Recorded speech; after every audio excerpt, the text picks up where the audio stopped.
Apacentando Moisés las ovejas de Jetro su suegro, sacerdote de Madián, llevó las ovejas a través del desierto y llegó hasta Horeb, monte de Dios. Y se le apareció el ángel de Jehová en una llama de fuego en medio de una zarza. Y él miró y vio que la zarza ardía en fuego y la zarza no se consumía. Entonces Moisés dijo: iré yo ahora y veré esta grande visión. ¿Por qué causa la zarza no se quema? Viendo Jehová que él se acercaba a ver, lo llamó Dios de en medio de la zarza y dijo: Moisés, Moisés. Y él respondió: heme aquí. Y dijo: no te acerques, quita tu calzado de tus pies, porque el lugar en que tú estás, tierra santa es.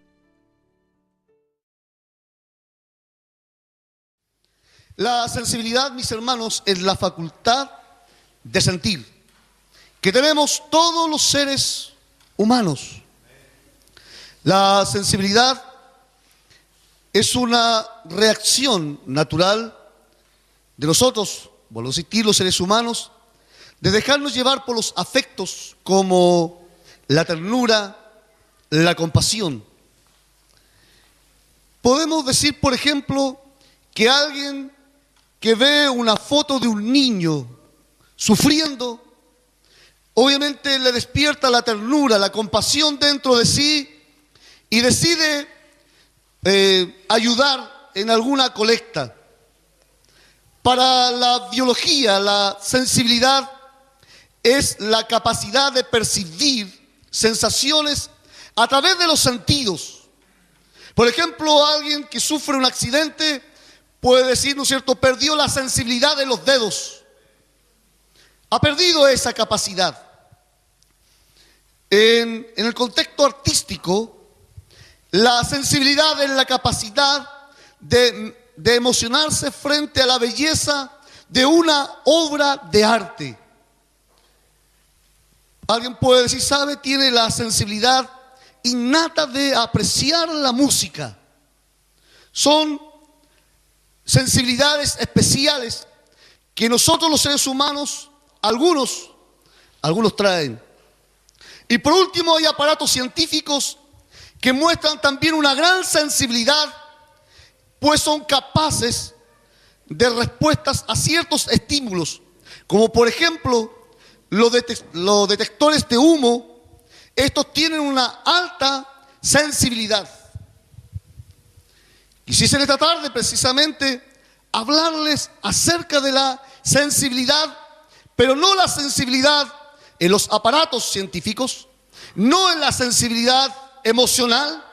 Quisiese en esta tarde hablarles acerca de la sensibilidad a la presencia de Dios, la cual usted y yo debemos cada día ir desarrollando. La Escritura nos habla que Israel estuvo aproximadamente 4 siglos cautivos en Egipto. Dios, por mano de Moisés, sabemos muy bien que les da libertad. La Biblia relata que todo el pueblo fue liberado con mano poderosa. En forma milagrosa ellos cruzaron el Mar Rojo y se dirigieron ellos hacia el monte Horeb. Sabemos muy bien que Dios, cuando se le aparece en la Escritura que hemos ya tomado, la Escritura lo dice claramente, y Dios se lo dice: cuando haya sacado de Egipto al pueblo, serviréis a Dios sobre este monte. Es decir, cuando Israel sale de Egipto, sabía muy bien cuál era su itinerario. Ellos sabían que tenían que llegar hasta Horeb, el monte de Dios. Allí ellos tendrían que adorarle. Sabemos que Israel acampó en sus alrededores. Y al tiempo señalado por Dios, Dios iba a descender. Dios iba a manifestar su presencia en este lugar. Y la Escritura nos habla que Dios, al tiempo señalado, desciende sobre el monte Horeb. Y la palabra de Dios nos muestra que fue tan sensible el monte que comenzó a estremecerse. La Escritura nos muestra claramente que en este monte ocurrieron hechos sobrenaturales. Este monte ardía en fuego. Habían relámpagos y truenos. Una nube espesa cubrió la cumbre. La escritura nos habla que este monte se estremecía de manera tal que el pueblo de Israel comenzó a espantarse. Es más, la escritura nos muestra, el escritor de los Hebreos, que también Moisés reaccionó frente a la presencia de Dios. Y dice claramente, tan terrible era lo que se veía, que Moisés dijo: estoy espantado y temblando. Esto no lo relata el libro de Éxodo, pero el escritor de Hebreos, inspirado por el Espíritu de Dios, muestra claramente esta escena. Pero quiero, mis hermanos, llamar su atención en el siguiente detalle. Si bien es cierto, el monte Horeb ardía en fuego, su cumbre estaba completamente pasando hechos completamente sobrenaturales, pero nos muestra su palabra que Moisés no se quedó abajo. Moisés no se quedó espantado y temblando. Nos muestra claramente la palabra de Dios, que Moisés dijo, ¿no es cierto?, cuando Dios lo llamó: yo voy a subir. No importa cuál sea la reacción del pueblo, no importa lo que físicamente yo esté experimentando o emocionalmente yo esté viviendo, pero yo voy a subir. Yo voy a encontrarme, aleluya, con la presencia de Dios. Y entró Moisés en medio de la nube, dice su palabra, y subió al monte.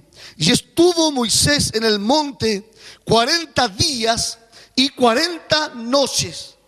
La escritura en ninguna parte me relata o me muestra que Moisés haya subido con una mochila, con víveres, que haya subido con algún cántaro con agua.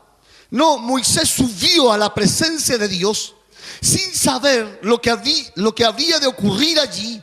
Dice claramente la palabra de Dios que él allí estuvo 40 días y 40 noches. En otras palabras, nos podemos preguntar: ¿qué comió Moisés?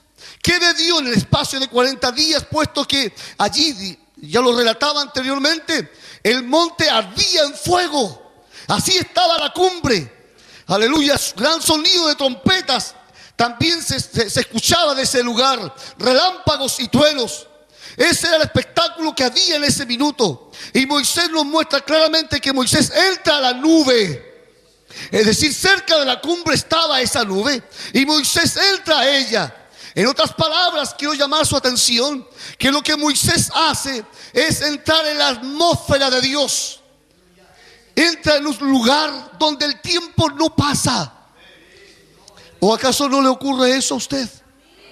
Cuando está en la presencia de Dios, no se olvida usted de su madre, de su padre, de sus hijos, de todos sus quehaceres, de todas sus preocupaciones, de todos sus problemas. Lo único que desea es vivir en la presencia de Dios, no descender de ese lugar. Cuando usted ya ha subido a la presencia de Dios, lo único que usted desea es prolongar esos minutos, es prolongar, aleluya, esos instantes. Mis hermanos, la palabra de Dios nos muestra que la segunda vez que Moisés sube al monte fue tal la sensibilidad de Moisés a la presencia de Dios, fue tal, aleluya, su sensibilidad, que todo su cuerpo se impregnó de la gloria de Dios, que cuando descendió de aquel monte, nos muestra claramente la palabra de Dios, sin que Moisés lo supiera, sin que él se diera cuenta. Nos revela la escritura que el rostro de Moisés brillaba, estaba iluminado, aleluya, porque Samacita la aleluya, porque él había entrado en la atmósfera, había entrado en la presencia de Dios. La escritura dice claramente que el aceite hace brillar el rostro. Pero mis hermanos, a pesar de los problemas, a pesar de las dificultades, no te quedes abajo. Comienza a subir. Quizás tu problema te dice: no puedo subir. No me voy a quedar aquí nomás. No, creemos, mis hermanos, que es arriba donde se recibe bendición. Es en lo alto donde se alcanza a contemplar la gloria de Dios. En cierta ocasión el Señor tomó a 3 de sus discípulos, que obviamente pertenecían al círculo íntimo de él, a Pedro, Juan y Jacobo, a 3 de su círculo íntimo, y los lleva a un monte alto. Y nos muestra su palabra que delante de ellos, Él comenzó a transfigurarse. Ellos contemplaron la gloria de Dios. Nos dice claramente que su rostro se hizo como el sol de mediodía. Es decir, lo que estaba dentro de Él comenzó a manifestarse. ¿Cuánto lo creen así? La gloria de Dios. Sabemos que Dios estaba en Cristo, reconciliando consigo al mundo, no tomándoles en cuenta a los hombres sus pecados. Y sus discípulos, ¿saben lo que dijeron? Bueno es que estemos aquí, porque no os habéis acercado al monte que se podía palpar y que ardía en fuego, sino que os habéis acercado al monte de Sión, a la ciudad del Dios vivo, Jerusalén la celestial, a la compañía de muchos millares de ángeles. No estamos, mis hermanos, pisando cualquier lugar. Por la fe usted y yo estamos sentados en los lugares celestiales, porque por la fe, espiritualmente hablando, allí estamos en estos momentos, alabando y bendiciendo a Dios. Pero la Escritura nos habla y nos muestra que hubo un hombre que descendió un día de Jerusalén a Jericó. Y dice su palabra que mientras él descendía, cayó en manos de salteadores, de ladrones que le despojaron de todo lo que él tenía. Cuando usted y yo, mis hermanos, salimos de Jerusalén y comenzamos a descender, el diablo sabe lo que va a procurar: robarnos nuestra sensibilidad, despojarnos de ella. Porque no hay nada más maravilloso estar en la presencia de Dios. ¿O habrá algo en la tierra que se pueda comparar el estar en un minuto en su presencia? Es mejor estar un día en sus atrios que 1000 fuera de ellos, dice David. No hay nada que se pueda comparar el sentir la presencia de Dios. Esto, mis hermanos, no se compra con dinero. Esto es un don gratuito de Dios. Esto no es del que quiere, esto no es del que corre, sino de quien Dios tiene, que goza misericordia. ¿Y cuántos se sienten bienaventurados? Porque la misericordia de Dios en el día de hoy, una vez más, se cierne sobre su vida. Desde que amaneció, aleluya, esta mañana, al contemplar un nuevo amanecer, podemos dar gracias a Dios, porque nuevas son cada mañana sus misericordias. La Biblia nos relata acerca de un matrimonio cuya mujer era estéril. Y ella, cuando asistía a esta fiesta, lo único que tenía era amargura. Lloraba. Todos los demás estaban tristes, estaban contentos, alegres, porque era una fiesta. Pero esta mujer lo único que tenía era lloro, era congoja, tenía amargura. Ella lo único que deseaba era estrechar a un bebé en sus brazos, amamantar a un hijo. Y dice su palabra que ese año vino al templo, vino hasta este lugar y le rogó a Dios, se hizo voto a Dios: Señor, si tú me das un hijo varón, yo lo voy a consagrar a tu servicio. Y dice su palabra que Dios le respondió. Al año siguiente, ella no viajó con su esposo, porque esperó destetar a este pequeño. Y la Escritura nos muestra lo siguiente: que luego ella lo entrega al servicio del santuario. Si bien es cierto, Elcana pertenecía a la tribu de Leví, pero Samuel jamás se transformaría en un sacerdote, porque él era un levita. Y el lugar santo o santísimo estaba reservado solamente para los sacerdotes. Él había nacido en la casa de Leví. Su palabra nos relata y nos muestra que este joven de 12 años aproximadamente tenía su campaña, su aposento o su tienda cercana a la tienda del sumo sacerdote Elí. Y una noche él escucha una voz que le llama.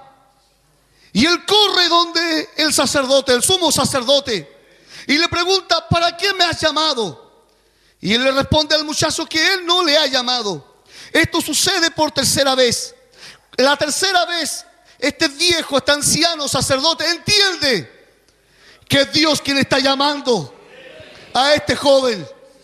Y le dice: esta vez, cuando te vuelva a llamar, le vas a responder de la siguiente forma: habla, Señor, porque tu siervo oye. No le vas a responder de cualquier forma, en forma reverente. Este anciano entiende, aleluya, que quien está llamando a este muchacho es Dios. Y la palabra de Dios nos relata y nos muestra lo siguiente: que pasó el tiempo y masita la aleluya. Y Samuel deja el tabernáculo, porque se transforma ahora en un ministro. Ahora él agudiza su oído. Su oído está completamente sensible a la voz de Dios.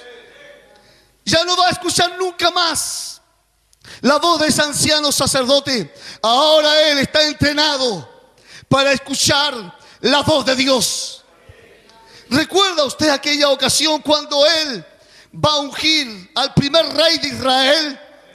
Él dijo, cuando fueron presentados el primer hijo de Isaí, él dice claramente: creo que delante de mí está el futuro rey de Israel. Pero inmediatamente oye una voz. Su oído estaba entrenado. Él sabía que aquel que le estaba hablando no era cualquiera, era Dios. Él no estaba confundido. Sensible a la voz de Dios.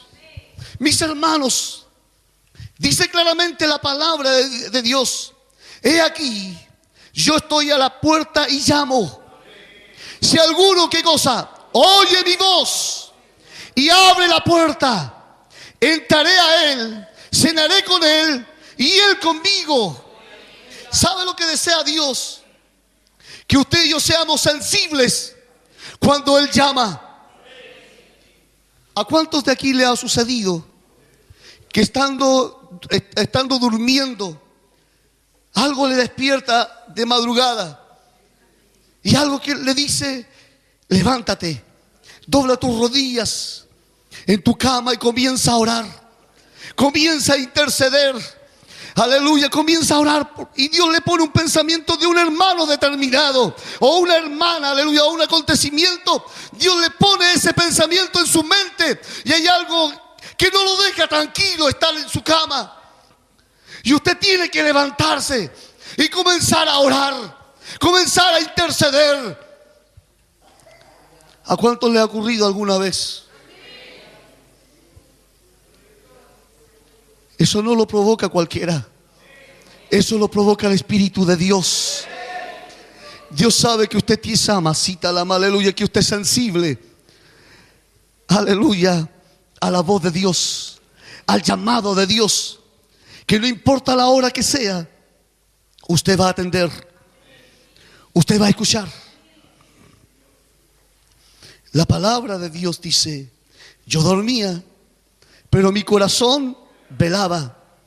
Es la voz de mi amado que llama. Ábreme, amiga mía, perdona, hermana mía, amiga mía, paloma mía, perfecta mía. Es el amado quien llama. Mis hermanos, desde que comenzó esta reunión, Dios ha estado golpeando la puerta de tu corazón, diciéndote: ábreme, amiga mía, paloma mía, perfecta mía. Dios ha estado durante toda la reunión insistiendo en que tú abras tu corazón, que tú le abras a Él, que seas sensible al Espíritu de Dios, a la voz de Dios, al toque de Dios. Pero cuando hay indiferencia, cuando no hay absolutamente nada, insensible a las cosas de Dios, Dios nos golpea, pero no queremos abrir. No queremos atender a la voz del amado. Por diferentes razones. No queremos perder la compostura. No queremos, mis hermanos, que Dios nos hable al corazón. Pero Dios en esta tarde quiere que tú seas sensible. Porque Dios te ha dado algo especial. Y Dios te lo dio por una razón. Que cada vez cuando Él te hable, tú estés atento. Tu oído espiritual pueda oír al llamado de Dios. El que tiene oídos para oír, oiga lo que el Espíritu dice a la iglesia. Y no se está refiriendo a estos oídos naturales. Se está refiriendo, aleluya, a ese oído que tiene ese hombre interior, como lo llama Pablo.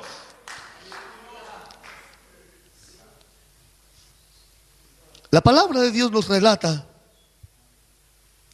que el arca estuvo en Silo por espacio de 3 siglos. En la casa de Abinadab durante 20 años. En la casa de Obed-edom durante 3 meses. Sabemos muy bien que David dice, ¿sabe? Yo quiero tener la presencia de Dios conmigo en Jerusalén.